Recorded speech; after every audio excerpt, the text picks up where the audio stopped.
எம்மா ஒதுக்கப்பட்ட குப்பைதாமா உயரம். ஆமென். அதான் எங்க அண்ணால் பாடுனா, நம்ம அக்கா அண்ணால் பாடுனா. என்ன பாடுனா? அவர் சிறியவனை புழுதியிலிருந்தும் எளியவனை குப்பையிலிருந்தும் உயர்த்துகிறவர். ஏன்னா அவ குப்பையா இருந்தா, அவ புழுதியா இருந்தா. யாருக்காவது புழுதி பிடிக்குமா? பிடிக்காது. குப்பையை கொண்டு கட்டில தூக்கி வைப்போமா பத்திரமா? இல்ல இல்ல.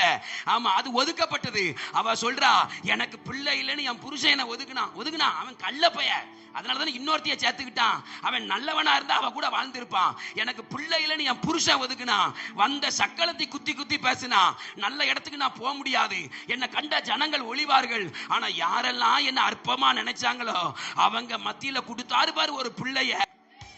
அண்ணாளுடைய பிள்ளையதாமா கர்த்தர் உயர்த்தினாரு.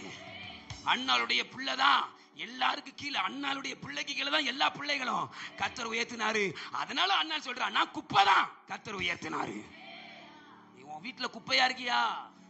உலகம் உன்னை குப்பையா பாக்கா, உன் பிள்ளைகளை கர்த்தர் வைப்பாரு, உன்னை கர்த்தர் உயர்த்துவாரு.